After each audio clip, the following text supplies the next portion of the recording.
Hi guys, let's start the session. Again, I'm back with a new session that is called Fundamental Right. You all know what is it?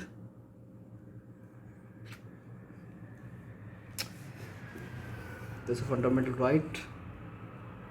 तो आपको पता ही होगा कि fundamental rights 6 rights हैं जो हमारे constitution में देंगे. There 6 rights which are given in the constitution. Fundamental right कितने हैं? 6 राइट्स हैं जो कि हम आगे डिस्कस करने वाले हैं. आप देख सकते हैं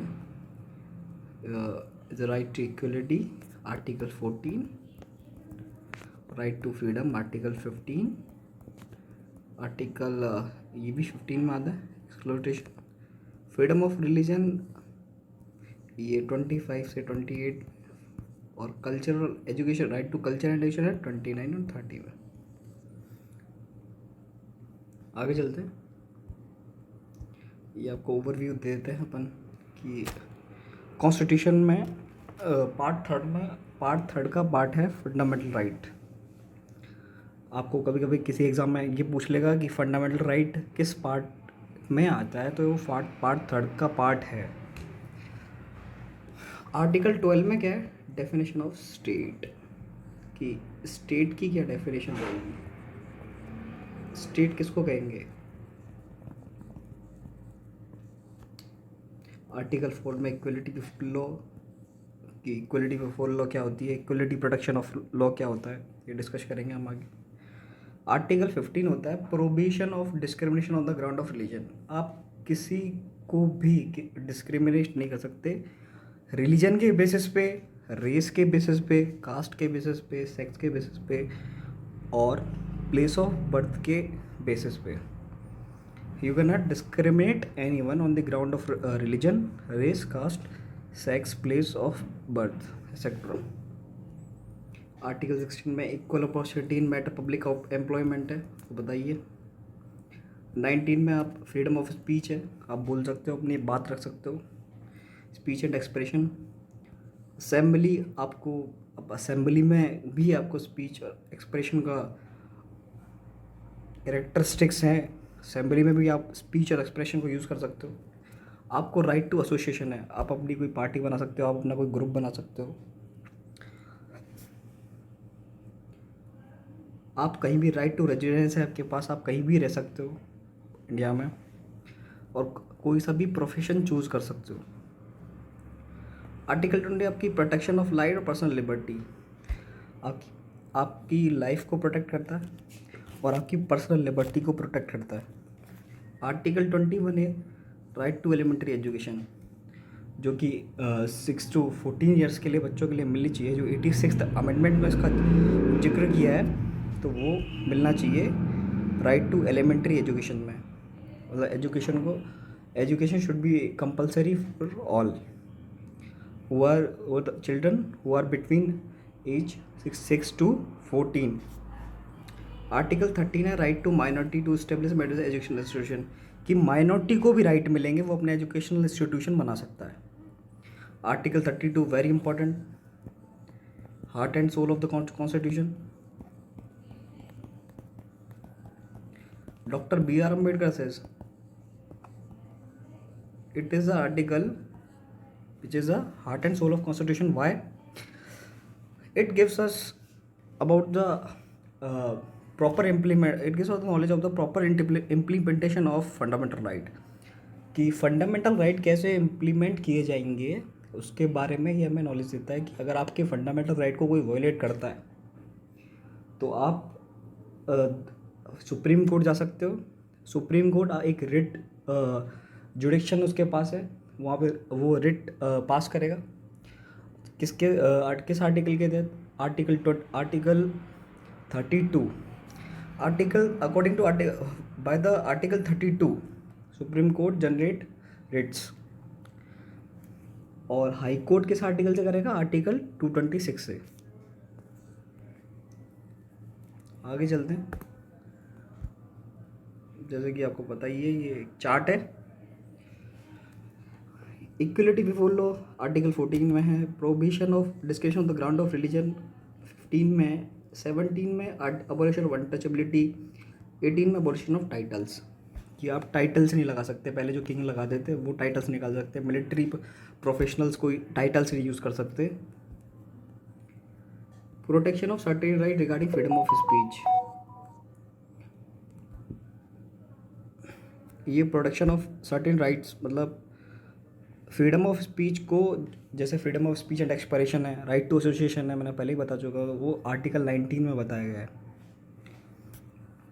ये ऑफेंसेस के कन्विक्शन कैसे होंगे, ट्रायल कैसे होंगे, दो तरह के कन्विक्शंस होते हैं, दो तरह के डिटेंशंस भी होते हैं, एक प्रिवेंटिव डिटेंशन, एक प्यूनिटिव डिटेंशन, एक प्रिवेंटिव और एक प्यूनिटिव। प्यूनिटिव डिटेंशन में क्या क्या होता है, आपको विदाउट ट्रायल और विदाउट कन्विक्शन के आपको अरेस्ट कर सकते हैं अपन। प्रिवेंटिव में आपको नोटिस दिया जाएगा, उसके बाद हम आपको अरेस्ट करेंगे। Prohibition of traffic in human being, की जो ट्रैफिकिंग होती है ह्यूमन बींग्स पे, उनके ऑर्गन सोल्ड हो जाते हैं, वो स्टेट को रोकना चाहिए, वो भी हमारा राइट है। फोर्स लेबर, जो चिल्ड्रन फैक्ट्रीज में काम कर रहे हैं उनके एम्प्लॉयमेंट भी हमें स्टॉप करना चाहिए, प्रोहिबिशन करना चाहिए उनका भी, वो रोक लगा देनी चाहिए कि चिल्ड्रन जो है फैक्ट्रीज में काम ना करें जो बिलो 14 है। फ्रीडम ऑफ कंसाइंस है, फ्री प्रोफेशन, आप कहीं भी प्रैक्टिस कर सकते हैं। आर्टिकल 20 वगैरह आप कहीं भी अपना प्रैक्टिस कर सकते हैं, आप अपने रिलीजन का प्रोपेगेशन करते हैं, ये आपको फंडामेंटल राइट है। आप अपने रिलीजियस अफेयर्स कैसे भी मैनेज कर सकते हैं, ये आर्टिकल 26 कहता है।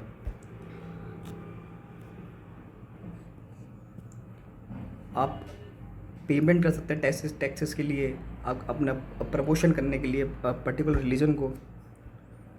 आपके पास फ्रीडम है, आप कोई भी रिलीजियस इंस्ट्रक्शंस है,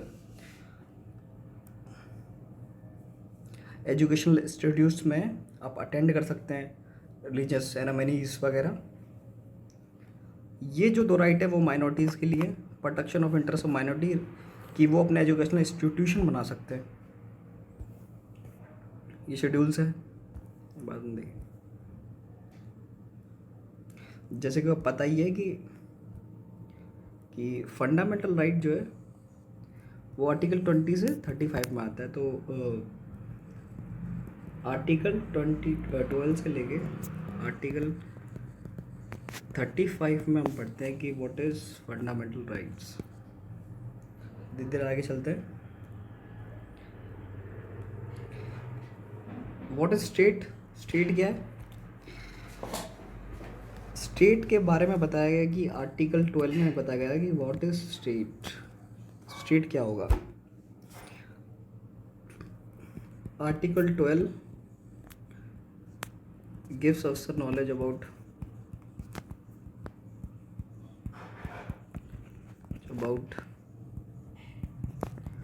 definition of state।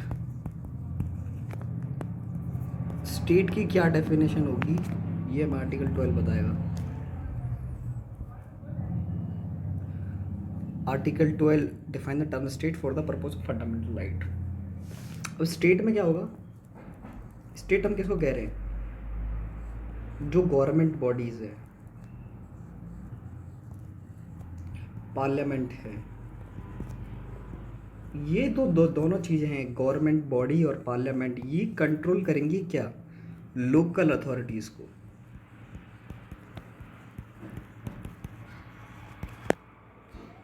गवर्नमेंट और लेजिस्लेचर, गवर्नमेंट बॉडीज और लेजिस्लेचर जो हर एक स्टेट की मैनेज करेंगी, गवर्न करेंगी लोकल अथॉरिटीज़ को with in the territory of India of course.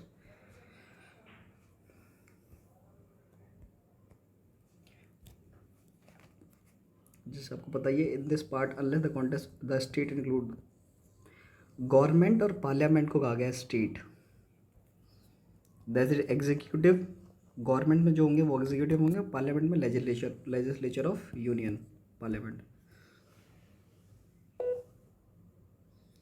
जो लोकल और अदर अथॉरिटीज़ होंगी वो अंडर कंट्रोल होगी गवर्नमेंट ऑफ इंडिया के।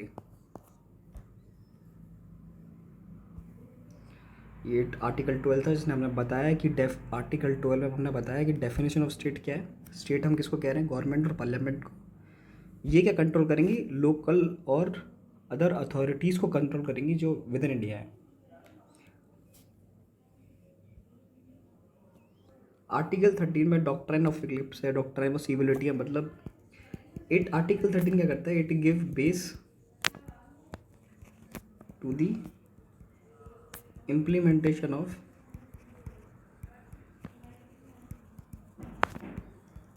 fundamental right। ये आपको बेस देता है कि वो कहता है कि स्टेट को मस्ट है कि वो फंडामेंटल राइट्स को इम्प्लीमेंट करे स्टेट में। उसके बारे में उन्होंने कुछ प्रोविजंस दिए हैं आर्टिकल 13 में। आर्टिकल 14 बात करता है इक्वलिटी की, पहले भी समझा चुके हैं, इक्वलिटी बिफोर लॉ पहले भी समझा चुके हैं। आर्टिकल 14 दैट इज इक्वलिटी की बात हो रही है।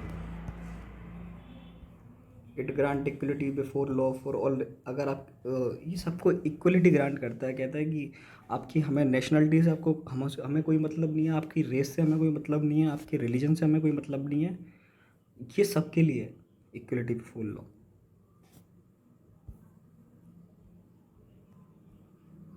कुछ एक्सपेक्टेशन है रूल ऑफ लॉ की कि जो प्राइवेट सिटीजन की पावर होगी वो सेम नहीं होगी पब्लिक ऑफिशियल से। अब आप कहोगे कि इक्वलिटी है भाई साहब, तो सबको सेम पावर्स होनी चाहिए, पब्लिक ऑफिशियल्स को ज़्यादा क्यों और प्राइवेट सिटीजन्स को क्यों ज़्यादा, प्राइवेट सिटीजन्स को कम क्यों? तो ऐसा नहीं होगा। जो power of the private citizen है वो सेम नहीं हो सकती पब्लिक ऑफिशियल से। जैसे पुलिस ऑफिसर्स हैं, IAS हैं, उनकी पावर आपको नहीं दी जा सकती। ये एक्सेप्शन है रूल ऑफ लॉ के।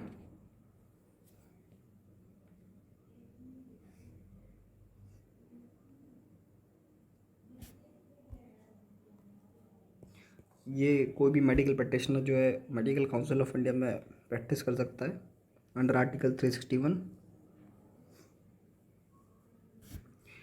मिनिस्टर को अलाउ है कि वो लॉ पॉलिसी कैसे बनाएंगे एज ही थिंक्स फिट। और जो सर्टेन मेंबर है सोसाइटी के वो गवर्न होंगे स्पेशल रूल के द्वारा से। Lawyers, doctor, nurses, such classes of people are treated differently. जैसे लॉयर्स हैं, डॉक्टर्स हैं, नर्सेज हैं, वो ऑर्डिनरी सिटीजन से डिफरेंट ट्रीट किए जाएंगे। ये एक्सेप्शन है रूल ऑफ लॉ के। जैसे आप चार्ट देख रहे हो, right to equality article 14 to article 18 कि originated in England, negative concert, no one is above law, no special privilege should be given to anyone, treat everyone equally, no distinguishing, जुडिक equality, rule of law implicit कि कोई rule law से ऊपर नहीं होगा, किसी को स्पेशल प्रिविलेजेस नहीं दिए जाएंगे, सबको ट्रीट किया जाएगा इक्वली। प्रीएम्बल में भी हमने इसकी बात करी है कि equality should be political, social, economical.